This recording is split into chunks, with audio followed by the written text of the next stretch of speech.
Hello, everybody, and welcome to Kobold Chats. My name is Kendrick or Kendo, whichever you prefer. I use they, he pronouns, and hey, it's Wednesday again, and I get to see you. Well, I don't get to see your faces. I get to see your names in chat, and that's just as good for me. You know, I've been living with friends on the internet for most of my life, so I'm pretty used to that at this point. How's everybody's weeks going so far? Oh, thank you for the subscription, Hawkeye. Greetings to you as well. I hope all of your weeks have been going well so far. We're at Wednesday, the middle of the week, hump day, whatever you want to call it. And, you know, we get to spend a little bit of time here during your lunch break, or, you know, if whatever time of day this is for you. I hope it's a relaxing, calming one, because we're going to be having a really, really good talk today with Miss Erin Roberts, writer for Kobold Guide To Roleplaying, does so amazing work across the board. We'll be talking a little bit about it today, and talking about karaoke, which and you know what? Maybe we'll spontaneously break out into song if the mood strikes us. What do I have to update you all about today? Oh yeah, we're in our third week for the Kickstarter for the Tales of the Valiant Game Master's Guide. If you haven't already gone to get it, what are you doing? What are you doing? I mean, you don't have to. I'm not going to force you. I'm not tying your hands behind your back. No one's forcing you to get it. I do think you're missing out if you don't, but that's a different thing entirely. I'm going to put a little thing in the chat if I remember how things work. Is that not how things work? Is it not that? Am I a fool? Is that the wrong Kickstarter? The Game Master's Guide? Oh no, sorry, no, that's a different thing that you're talking about. Roll for Karaoke Performance. That is a different Kickstarter, which I have no official opinion on, but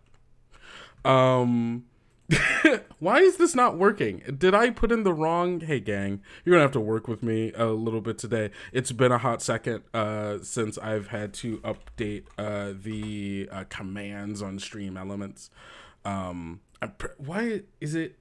Thank you, Kim. I appreciate you. What would I do without you? Flounder and fail, obviously. But yes, please go check out the Game Master's Guide.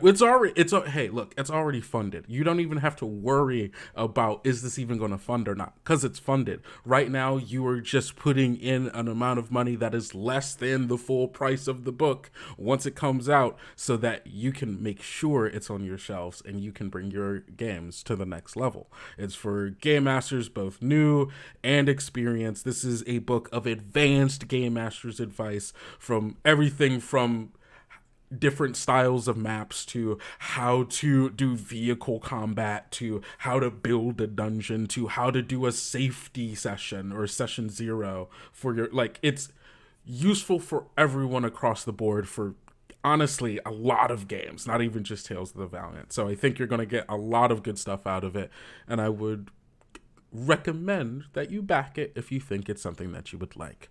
Other things, the Kobold Guide to Roleplaying is out of pre-order. You can just go buy it now in the Kobold Press store. We've been talking about it. We will be talking about it. So if you're like, oh, what is this going to be about? Am I going to get out of it? I got to read essays. Yes, but they're fun. They're relatively short, and it's about things that you care about, I imagine, because you're here at a Kobold Press thing. So that's that. Like, yeah, no, that's that.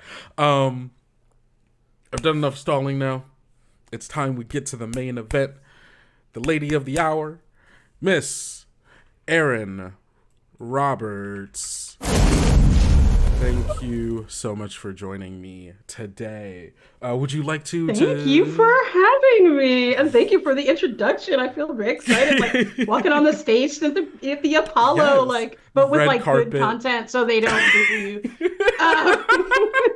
We are rolling out the red carpet for you because you deserve it.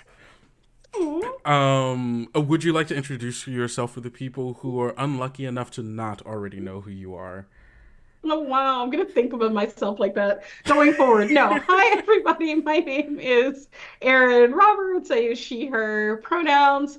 I am a writer. I'm a writer of stories. Originally, I wrote short stories, and now I've moved over into the world of tabletop and have been writing up, down, left, right. I try to stay booked and busy, and so I'm working on a ton of projects, including Kobold Guide to Roleplaying, which we're here to talk about today, but also got other things in the works and going on that I will plug later because we're here to plug this today and to talk about the essay. But Uh, We're you here to talk can, about you. We're here to oh, talk even about better. In you. that So, case, you can find me probably most on Twitter at Narelle, which is Nirele. It is L Erin backwards because that was an idea I had at some point. Um, I but didn't even realize that. Galaxy Brain, no, That's just so kidding. good. No, that's so good. But I've written for Paizo, for Wizards of the Coast, for Ghostfire Gaming, everywhere, here, there. And I've done a lot of smaller kind of indie projects, one of which is the Jukebox karaoke musical TTRPG. So it's good that we're talking about karaoke today. Another one just launched today, which is Chef's de Partie, which is like a little cooking TTRPG to add a little spice, literally, to your game. That's so good. And et cetera, et cetera. But anyway, I'll let you ask the questions. Yeah, It's easier no, that way. no, no. Oh, Kim already backed that. See, Kim, Oh. that's what we call a supporter right there. Someone who's got your back.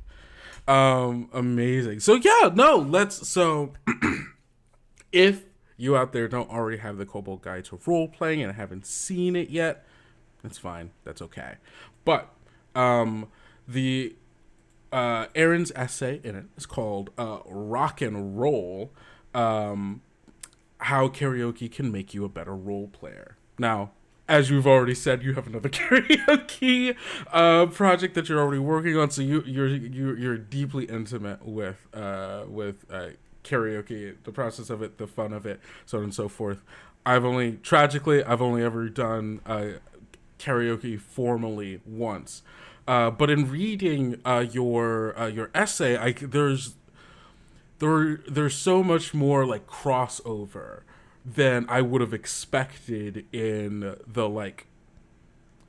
the intimacy and like the cooperation and the fun of being in a space with a group of your friends, either sharing songs that you're like, belting them out either alone or together, or and playing characters that all of you made together in a world you made together, and like sharing these things that you obviously really really care about. And with that, I imagine, especially for people who aren't used to it, there is a lot of anxiety that comes with that.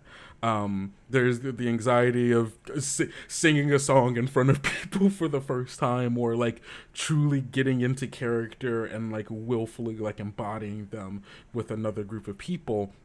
And I wonder if you have any advice for like kind of getting those like really early jitters out and like trying to like be comfortable and okay with sharing a character that you care about with other people. I do. And I will say, like, first of all, for those of you out there who are like, ugh, karaoke, I hate it, and I hate you, by extension, the advice here, I used karaoke as a lens to talk about role playing because it's something that I'm really passionate about. But I think that the advice goes beyond that. So even if you hate it and like, you know, karaoke, killed your cat, which I hope is not true, then like still hopefully this will be helpful. But the main thing, and I think about this with karaoke, I think about this, I'm a teacher, so when I'm teaching, is that people want you to succeed. This is like a thing that I often like, we're even here, like doing something like this, doing like an interview.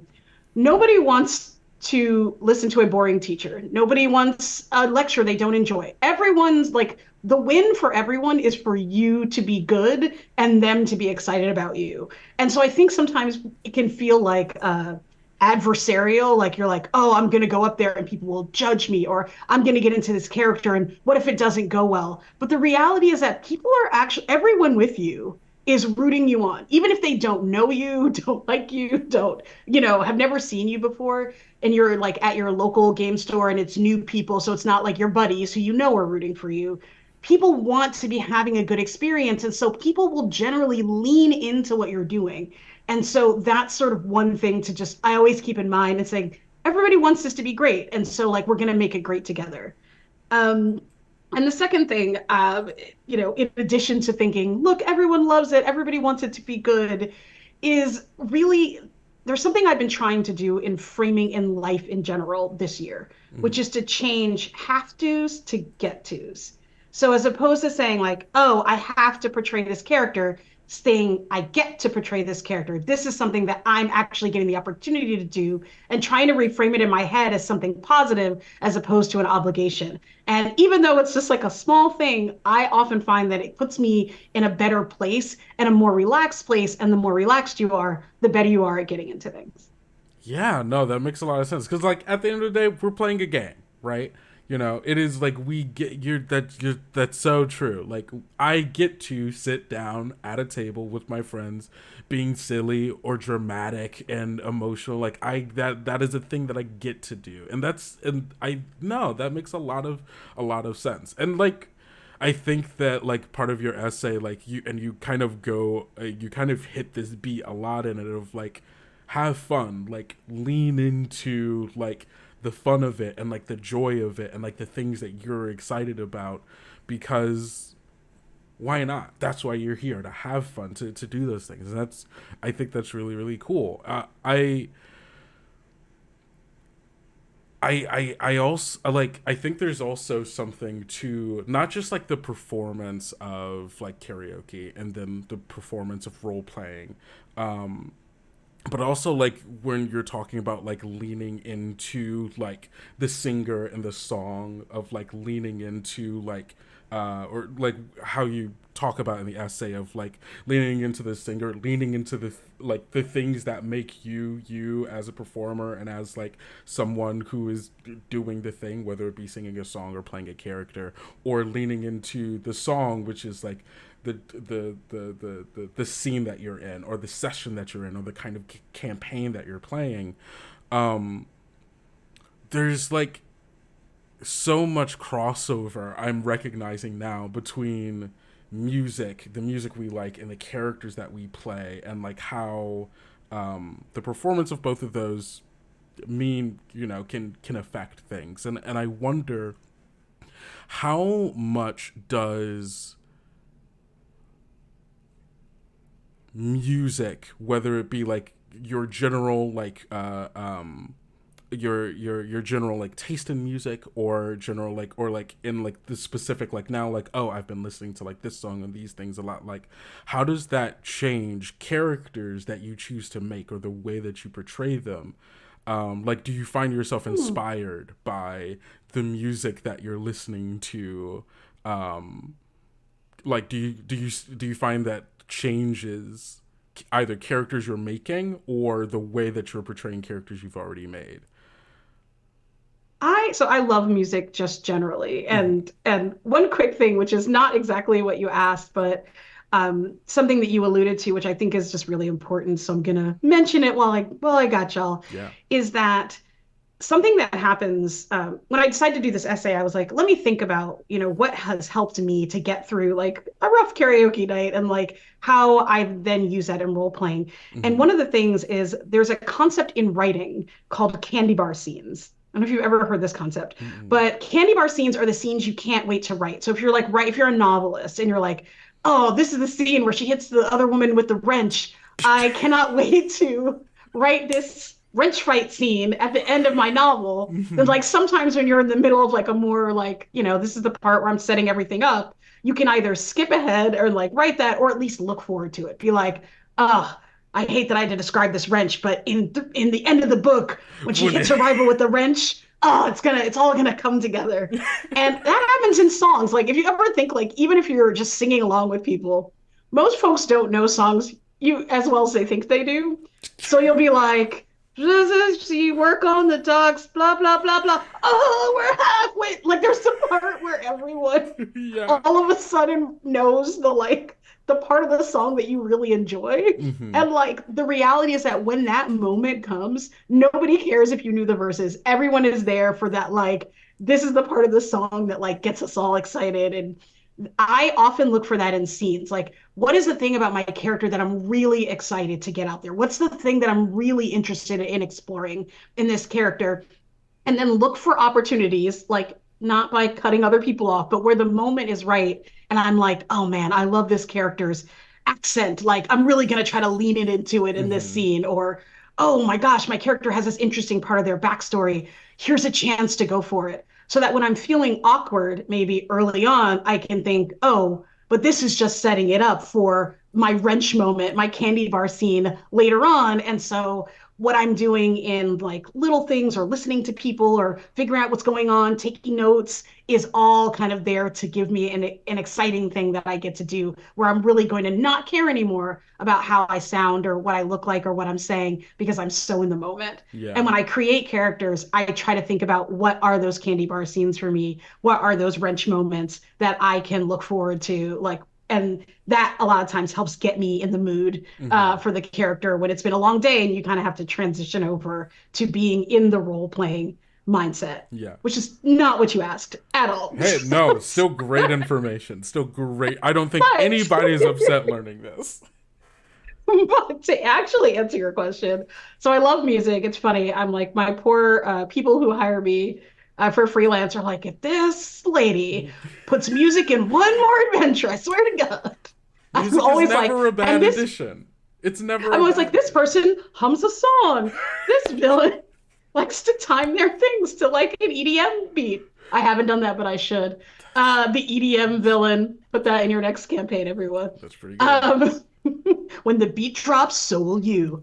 Anyways, That's a great bard villain. More bard villains in general, because I think that's just I love. I love. No one hates a musical Disney villain. They're always villain songs are always the best. We love it yes, when they're campy, when they're out there, they're having a good time. That's the kind of villain I want. exactly. And so I do use like music sometimes to like really get me in the right frame of mind. Like people like Mm-hmm. some people will have like I'm writing this kind of story or this kind of scene or like I want to get into the vibe. Mm-hmm. Um in that sort of when you're trying to get into a character, I don't always do this, but sometimes like there's a song or a mood that I'm like, ah, yes, like this would be this character's theme song, like 100% for real. Mm-hmm. Mm-hmm. And if that's the case, maybe when I'm like, on my way over to the session, maybe I'll play that song and be like, okay, this is going to get me out of the mood of like I just went to work and into the mood of this is what I'm here for. This is what this character is here for. And I think music can absolutely, absolutely do that. So Yeah, no. So are you a character playlist kind of person? I'm not a character Okay. playlist type, Mm-hmm. more like it might be like a specific Just like song. a And then to specific be song. completely honest, sometimes I'll just have songs that are about getting me in the mood for gaming in general. So Mm-hmm. it's not character specific, but it'll be like, this is a song that like really makes me feel excited. And so like Mm-hmm. it's a song that really captivates me, or it's a song that makes me forget my troubles and dance across the room, terrifying my cat. Because like that's the feeling that I want to have in my body right now. I love musical theater, and so Mm-hmm. a lot of like a lot of musical theater songs have like stories, and so it helps get you in the mood of storytelling. I find. Yeah, absolutely. That's I love that. And that yeah, no, and I think it makes a lot of sense. Uh there is a section in your essay, Give Yourself an Easy Win, where you kind of talk a little bit about finding like and like in an improv this is like kind of like someone like finding your niche, right? The thing that you feel comfortable doing. Well, okay, it can be fine depending, and you talk about this can either be finding your niche or recognizing a crutch of like this is my go-to thing, but usually it's your go-to thing because it's a thing that you're excited about. It's a thing that you find can be easier for you to like get in the headspace for, easier to be able to embody, something that you just are have fun doing, right? um and I sorry, ADHD just sliced off my train of thought. I'm genuinely No so worries. sorry. But um you know what? As your thought comes back together, as the yeah, yeah, train returns to the yeah. station, Yes. I think no, 100%. That is something that it's good to know yourself, I guess, is something that I'm a big fan of. I think Hmm. sometimes what'll happen is when you're role playing, when you're in a situation, you get lost in the moment and you're like, what even happened there? Like, I don't know. It's like I woke up at a table and people were there and we killed a bad guy. I don't know. But Everyone said they like had fun. So yeah, but sometimes what I like to do is like think afterwards, like, what was the moment that I had like the most fun? hmm. Like I remember playing a game of Bang, which is this game where it's like a hidden roles in the West. Hmm. And I there's a love character, that. Jordanae, and like I use the most ridiculous, horrible French accent. Apologies to France and anyone from France. Like, but it was like this over the top accent that I had like never done before. But every time people had Bang, I was like, I want to play again and I want to play this character. And I really loved this. And so like I made a mental note, like, oh, does this mean that like maybe accents are like an interesting, accents are always like you want to make sure not to be like mocking people and like there's a whole conversation to be had about that. Hmm. But like changing my voice in some way, adding a catchphrase or like that kind of thing. I'm like, oh wow, I really, really like that. Like that really helped me get into the character. And so some of that, like finding an easy win, is that you just have to try a lot of stuff. And then when something hits, you go, yes, like that was really good. Like that was a really fun thing. Let me try it again. Oh, it was fun the second time. Oh, now Hmm. it's something that I can put into my repertoire. And like you said, it can become something that maybe you're like, now you're the person who always has a catchphrase. But number one, most people don't care. Yeah, that's not a bad Like thing. Yeah. it's like it's like a thing you can do where you'll be like, when I teach, I'm always like, oh no, I wore this same outfit like 3 weeks ago, and then I think, do my students care one iota? Even remember what I wore yesterday? No, they don't. So Hmm. they like maybe if it was like 5 days in a row, but like in general, you think more about the things that you do in a more critical lens a lot of times than other people do. Hmm. So like I'm like lean into it. If you're gonna be the person with the catchphrase, like go ahead and have the catchphrase like 1,000 times, or talk to your GM about like this is something that really works for me. How can I do this in a way that's not going to disrupt our new tragic sad story, but still gives Hmm. me an opportunity to lean into this thing that I like?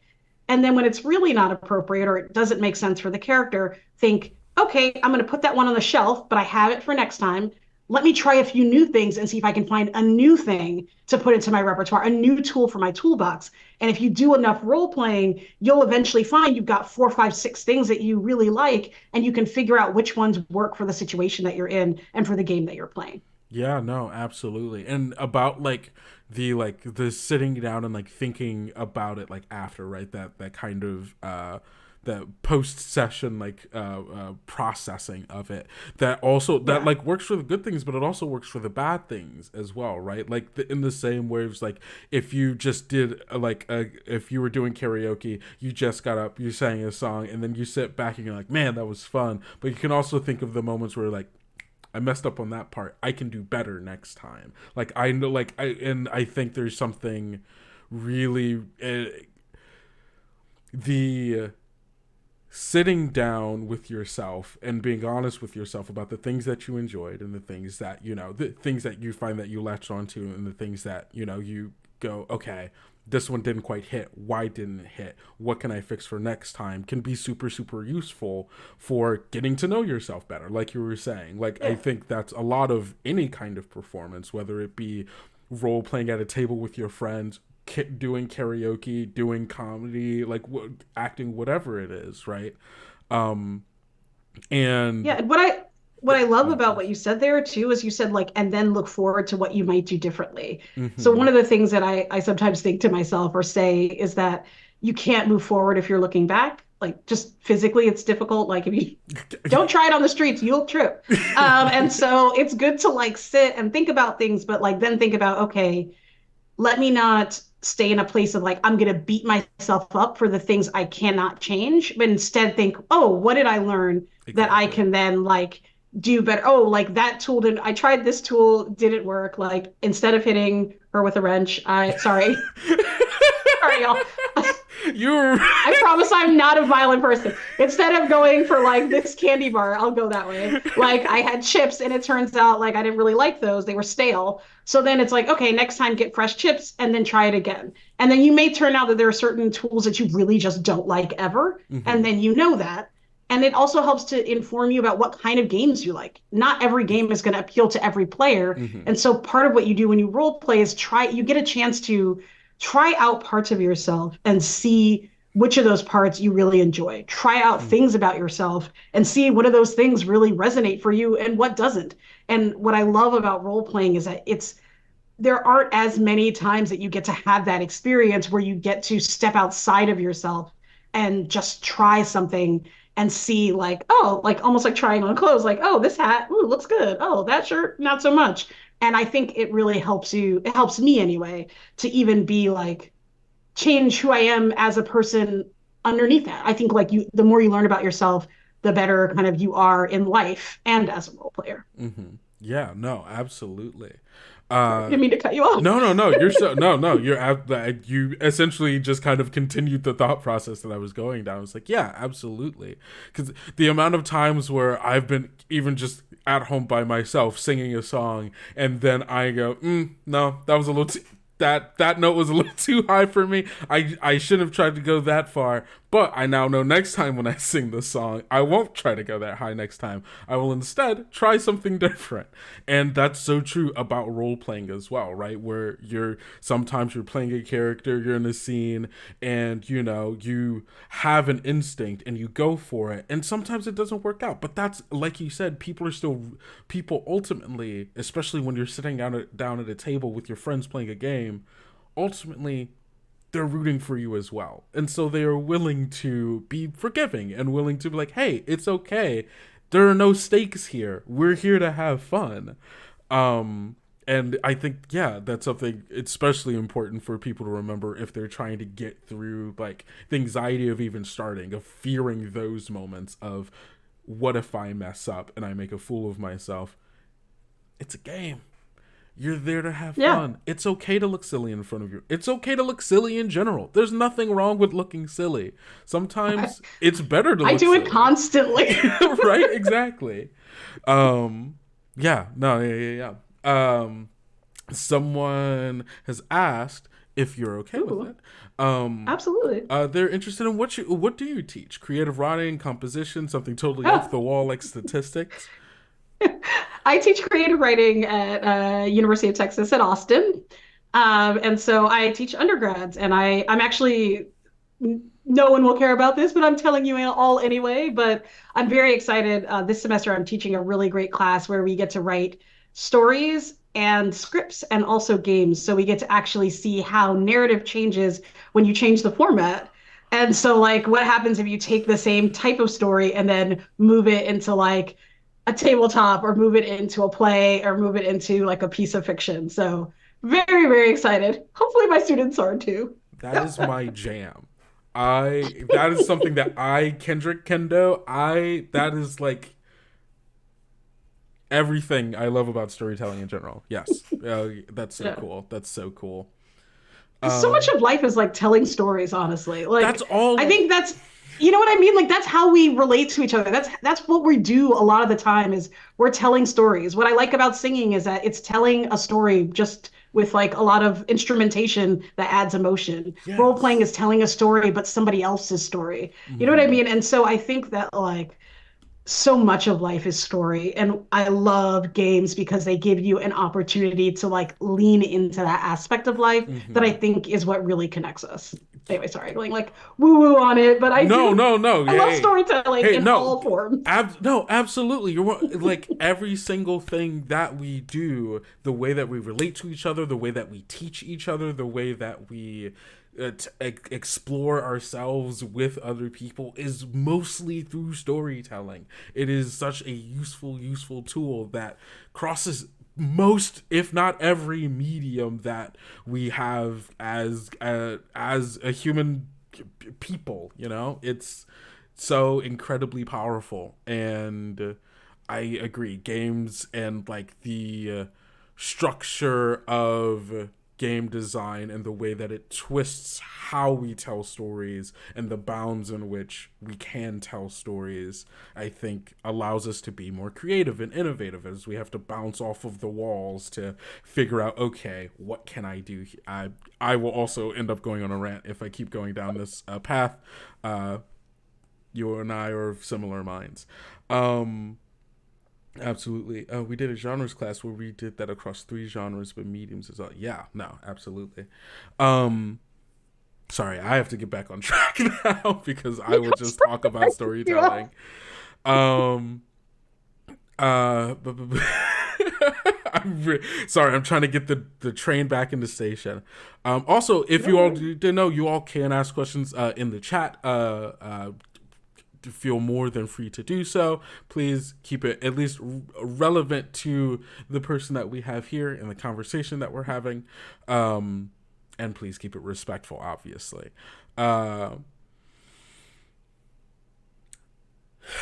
Sorry, no, my brain is still in the I storytelling. broke your whole brain. You're so It's a win. It's a win for me. No, it's no, it's just like because you're so right in that the types of stories that we tell and the ways that we tell them tell a lot about who we are and the way and the things that we care about, right? The fact that you are choosing a song in karaoke, the fact that you are creating a character in a game, the fact that you are choosing to embody something because no one's forcing you to do it. It is a choice you are making, says something about what you are excited about as a person, things that you are interested in, things that you want to explore, things that are true about who you are as a person. And there's, in my opinion, very little more intimate than sharing that with other people, regardless of the space, whether it be at a table with just your friends, in a private karaoke room that your company has bought out for a little retreat, or on a stage for other people. Sharing that part of yourself, sharing something that's so deeply intimate, is something that's just really, really cool. And again, a thing I wouldn't have connected had I not read your essay and connected the dots between performance of a character and performance of karaoke. this actually reminds me of something you asked right at the beginning, which is sort of that getting past that initial stage fright, Mm-hmm. essentially, in whether it's the stage of the table or the stage of the stage. And I think it is that intimacy sometimes that is what can be so frightening for people because it really does feel like, people are like seeing into you. And I guess on that front, two random pieces of advice are number one, you can pick something that's very different from who you are so that it feels more like you're playing a character.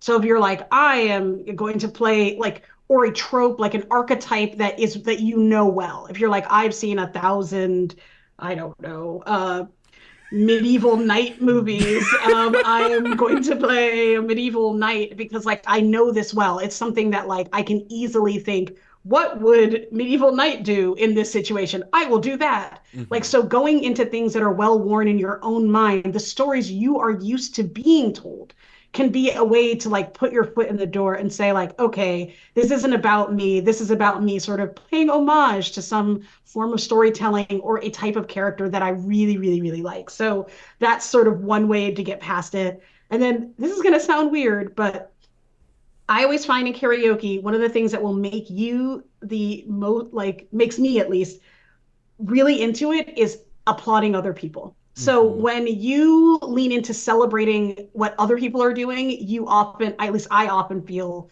like that much more excited about what I'm doing and what's going to happen next and all of that. And so I think that like leaning in not to just what you're doing, like, oh, it's my turn, but really listening to the other people, getting excited about the roles they're playing and Mm-hmm. what they're doing, looking for something somebody else has done at the table and be like, oh, I got to try that next time. That Mm-hmm. excitement and enthusiasm, I think, really helps to make your character come through more and just makes the table really enjoyable as a whole and helps you get lost in the moment because you're not thinking, oh, what do I have to do next? You're thinking, here we've gone on this journey and I'm going to like fully commit to this journey by being excited about everybody else who is like easing on down the road with me. Like if you think of the Wiz, like Yeah. going down, you know? So Yeah. ease on down the road together. Yeah, and then and there's something like very true because karaoke isn't always a solo thing, right? It is like there are duets, there are trios, there are groups, and sometimes it is just a one person on stage, but everybody else is also singing alongside them. And you can think of role playing like that a lot as well, because scenes aren't just by yourself. You are with other people, and you are also witnessing and like gasping and whispering to your friends as things are going down between the people who are actively in the scene. And like that's the kind of thing that really gets everybody excited for doing their thing, and also when you get up there, when you do your thing as well. I think, yeah, no, that's a really, really good way to think of it. Oh, we have another question for you. What are the types of stories you like to read or listen to that have defined your own type of storytelling? This can also carry over into your music choices if you would like. The types of stories that I read, oh wow. I love, so when I write science fiction and fantasy and some horror. That's like my main bread and butter. That's also what I really like to read. And I love stories where you really get inside like a character's head. I love stories that are a little dark. This is also what I write. I You love and I are the same unreliable person, I'm learning. unreliable narrators. I love like stories that really get into like why people are the way they are. I also love culture. So I love putting culture on the page. I love really well developed cultures that feel real. And feel and a variety of cultures that come from all different influences. And so when I'm reading, I'm always like, oh, I really want to be drawn into the world and into the character. I want that immersion, and I want sort of that like feeling a little bit of a gut punch. I'll be honest. I didn't realize how much I like a downer ending until I started teaching and having to pick selections for my class. Mm-hmm, We mm-hmm. had like one story that was like actually kind of positive. They're like, oh wow, this has been a change from Oh all wow, the they other ended up stories happy in this one. you assigned, which seemed to end poorly for all involved. Um, but yeah, I that's the kind of thing that I like. And I think even but you take from so much. Like I think about this when I'm writing. So I Mm-hmm. do a lot of adventure writing and culture writing and world building writing. And I'm always taking from like random things that have occurred that I just like in my life and then Mm-hmm. figuring out how does that fit into an interesting setting. For some reason, the only example I can think of at this moment is I'm a big fan of Formula One racing. And I'm a big Okay. fan of Lewis Hamilton, who Okay. is an amazing, like, look him up, he's great. And he won like year after year after year after year, and people were like, "Oh, stop winning, we hate it. We want room for other people to win." And so at one point, I was writing a section of High Helm for the Lost Omens line for Mhm. Pathfinder, and I had like a boxing. There's like a bunch of fighters, and I wrote a character who was like one and one and one and one, and everyone was like, why will you Stop winning. stop winning, and was like trying to sabotage this guy so that he can't win the brawl that they have every year. And it was like a direct like, oh, I saw this thing, I'm gonna move it over here. And so sometimes like as a writer, that's what happens. It's like the silliest mundane example, but it's there. Yeah. And I could think of it. And then also, like when I'm role playing, it's kind of what I was saying about like well-worn paths, the stories you know, the tropes you know. If there's something that I've enjoyed in a story, like, look, if you steal someone's story, that's plagiarism. If you use an idea from a story in your role-playing game, it's fair game. That's fair Like game. That's so if fair there's an game. interesting twist or an action that I've always thought, oh, that was such a cool thing that that character pulled. I'll try to remember that and say like, oh, I also want to like do this thing at my next game because if there's a moment for it, maybe Mm-hmm. not the specific action, but like, ooh, I love the way that this person did a heel turn and suddenly Yeah. like turned kind of evil, or I really liked the motivation that this character had in this story. I wonder if that's a motivation that would work for my character. And so both as a writer and a role player, the things that I take in from like official stories, but just narratives out in the world all influence and like affect what I'm doing. Yeah, and that kind of like genre literacy of like, especially if you're working in something that you're so specifically like I'm really into night stories. I've read all of the Arthurian legends. I know everything. Like, and like, yeah, where you're like, you can take inspiration from those, where you see those moments coming up and you're like, oh yeah, I can take inspiration from this. But in those moments, because you know it and because you're leaning into something you're so deeply familiar with, you can also see those moments and go, okay, this is what would normally happen. Is that what I want to? Is that actually what, like, in the same kind of like, once you start leaning into the like into the parts that you know, right, the parts that really work for you, those candy bar moments, you can go, okay, this is how I normally would have done it. Now that I'm familiar with it and I'm comfortable with it, I can now see it and go, but what if I did something different? What if I explored a little bit? And if the exploration doesn't work, that's fine. You know it. You can go right back into your influences. You can go right back. That's okay. But it's like, yeah, allowing yourself to be in a comfortable space and pulling on the things that you like, and all of those things can help you set a foundation that you can continue to grow from. And I think that's super cool. Exactly. Exactly. I love that you said that. That's very true. Right, because like sometimes like, yeah, I'm like, I find like for myself, I'm recognizing I make a lot of characters who deal with like autonomy issues of like Mm. believing that, like, everything's for the group, and like my people, I don't matter that much. And like and I'm very familiar with characters who are all like about like the self-sacrificing of their own autonomy for the betterment of like either a superior or like a group of people or community or family or whatever it is. And but that gives me the opportunity, right, that like when I get to those moments that I normally would like, this would be my instinct, this is what this character can do, I can then learn to challenge that and go, okay, maybe this is the moment that they choose autonomy, or maybe this is the moment that they further dig themselves deeper into this kind of thing. And like, you can only do that if you choose, if you continue to lean into the things that you know and the things that you take inspiration from. Yeah, it's you're so this is making me think of something slightly unrelated, but one thing I learned as a writer is that like, and I think I can see it more clearly in writing where I have full control than in role playing, where sometimes I'll just, you're just going with what the table's doing and you're just Yeah. having a good old time and going off in a way that you might not have anticipated, which I love. Mm-hmm. But as a writer, I noticed like a lot of my stories at one point were like about characters discovering that the world is not a sort of a just place. Like, so they were like, I thought the world, or I knew the world wasn't great, but it's even worse than I thought. Yeah. Like, or I thought the world was great. Oh no, it's really bad. And it was about figuring out that moment. Like, what do you do in a moment where you realize that the odds are stacked against you in the world? And if you're my characters, you often react poorly. But hey, Hey. somebody's got to poison the candy bar. Not true. Not true in life, guys. Don't quote me on that. Don't do that. That's a wild quote. But like, but what's interesting, and this is just something that I think is true in role playing as well, and so I'm going to mention it, is that when COVID hit, I found that like some of the storytelling things that I usually did weren't hitting the same way. And Mm-hmm. part of that is because as you change, the stories you tell change. The things that you're working through change. Like, because sometimes you're using role play to work through some stuff. You're working through like things that you want to do or things you haven't had a chance to do. And so you're trying to tell a certain kind of story, and then you get past it, or a new thing comes up, or you just change as a person. We're Mm-hmm. always changing. And so you can get into these moments where your old habits don't work.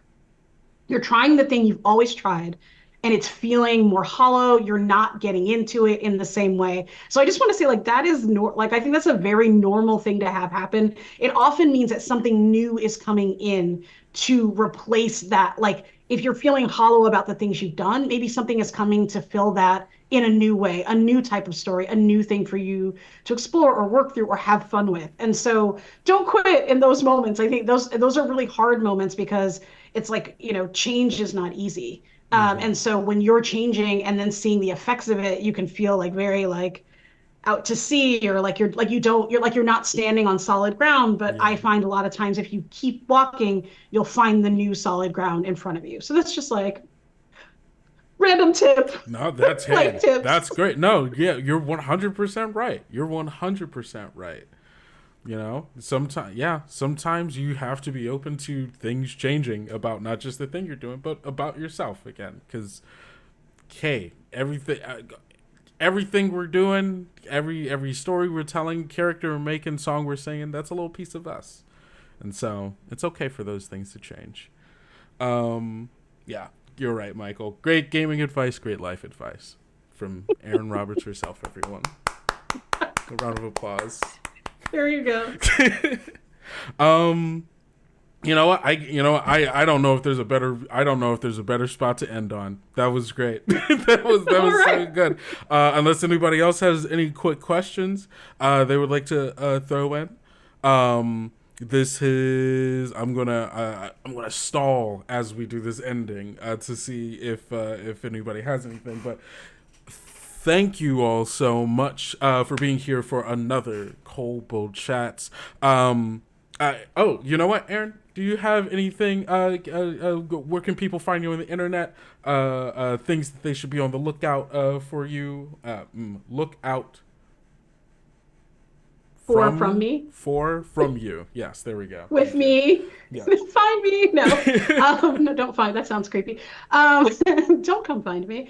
But on the internet, you can at Narelle, Nirele, which is L Aaron backwards. I'm also on Blue Sky at that same. I'm like everywhere with that. So if you find a social media platform and somebody else is there under that name, tell me so I can go fight them, I guess. And as I said, I'm a stretch goal for Jukebox, the karaoke musical TTRPG, where I'm doing a playlist that is influenced by another type of narrative I love, the Hallmark romance movie. And if we fund, I'll be doing a playset in which your quirky neighborhood shop is going to be shut down by an evil yet sexy executive. And if you can prove that love is real to the executive with you and your quirky staff, you can save the insert local shop here. And it will be using some soul music, some love, which is what I grew up on, some love songs, a little bit of singer-songwriter. You should get your Tracy Chapman in. Anyway, so if you want my karaoke influence on your fake love life, please back that. We've got Chef's de Partie out right now, which is, or I don't even know if that's how it's pronounced, but let's say it is, which just came out today, which is like cool recipes that you can add to your that you can add into your gameplay that are system agnostic. I got to do a fun New Year's meal for that. And then the last thing I'll say is if you are like, wow, what a soothing voice. I want to listen to this woman talk to me all the time. I am one of the hosts of the weekly podcast called Writing Excuses. It is an awesome podcast. It's me with a bunch of other science fiction fantasy authors and an agent, and we all get together and just share how to be better writers. So if writing is something that you're interested in, it's a 15-minute long podcast that comes out on Sundays. And so you can check out Writing Excuses, and that is a great way to learn more random things that I may say in the future. Absolutely amazing. I will definitely be checking that out. So everyone, please go. Don't walk, run. Follow Erin everywhere. Listen to Erin's podcast. Do everything you can to get all of that good info into your brain.